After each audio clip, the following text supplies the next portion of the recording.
Hello. So I've gathered some tools here that I find that can be very useful for children. Um, First, I have here bubbles. This can be used for fun activity, just a play activity like a free choice kind of, because I find that it's good to break up therapy sessions and at least at one point in the session give them a free choice, but it also works on lip closure and some oral motor skills. I have a football here that's, as you can see, bumpy, so it gives you that tactile input, and therefore you can see if maybe somebody is sensory seeking and they really like this. It's also squishy, so it gives them that, that deep pressure, and works on those hand muscles. You could also see if maybe they are tactile aversive, and they don't like playing with this. I have also a Parmesan can just emptied out, and it has some straws in it right now. This is a great depth perception, visual perception, and again works on that pincer grasp, works on hand strength because you can have the children open the can.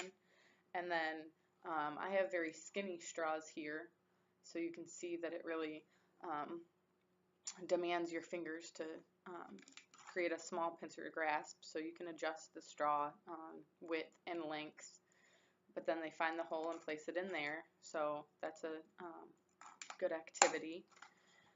I've got the gel bag. This again is sensory. They can sit there and use it as a fidget tool, and they can also place it on a flat surface. It gives them some resistance, so it works on some hand muscles, but they can do things like tracing letters and forming letters and numbers to work on that aspect of handwriting, the first step. I have a little frog here, and this is good. It demands the index isolation here to push this tab down, and then it just kind of gives a cool feedback for the child as they push it down and it hops off. My next tool I have is, these are markers, but I also have crayons and colored pencils. These are regular Crayola and they're a bit thicker, so for those that don't have the most precise hand grip. And then these are a little bit smaller, which again really helps with that tripod grasp, to promote better handwriting. And with those I have a coloring book.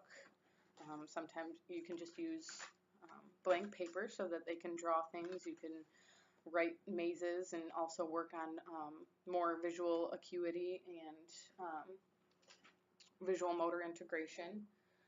I have a sit and spin, and this is great for vestibular input. Some kids, you see really like to spin, which you don't want them to go too crazy and get dizzy, but it's a good way to, assess and see how they react to when they spin. And obviously, again, like I said, don't have them spin too much, and if they spin one way, you would want them to spin the other way. Really balance out the fluids in their inner ear. I have noise canceling headphones because if we're going into a home program and we don't know what the situation is and the environment is there, so this may really help quiet down the environment for the child and focus his attention, or just calm him, and then you can take them off and proceed with an activity. We have the tennis ball monster here, again, helps with those hand muscles, and some coins so you can, squeeze and then feed the monster. Also works on that visual aspect of finding the slot and placing the coins into it. I have a little clock here. It's foam, so it's got a different kind of fabric and feel to it.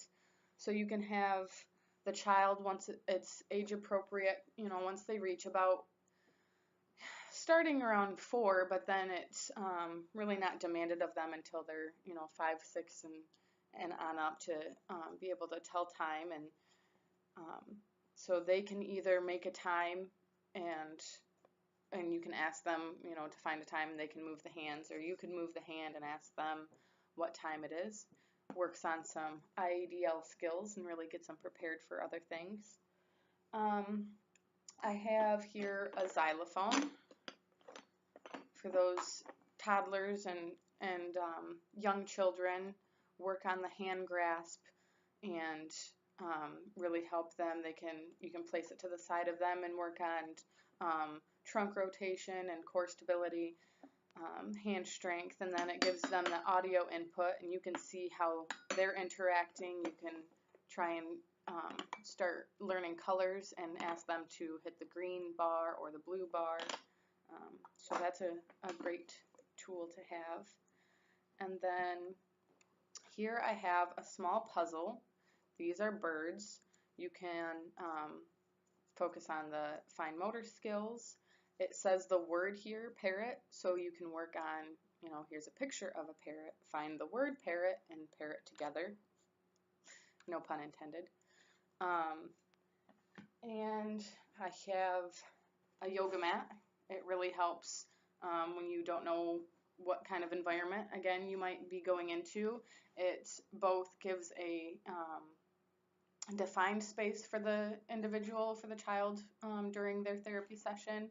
It provides a clean, sanitary space, and yoga is a great activity to perform. It can really calm the child, center them, as well as give them the stretches and work on range of motion. And lastly, I have stickers, because at the end of a great session, I think it is good to give them some positive reinforcement. Most kids love stickers, and they can peel them off themselves and place them, on their shirt or a piece of paper. And just kind of a good reward system to have and keep them engaged and wanting to come back for more therapy. So I hope that gave you guys some ideas and you enjoyed my toolbox. Thanks for watching.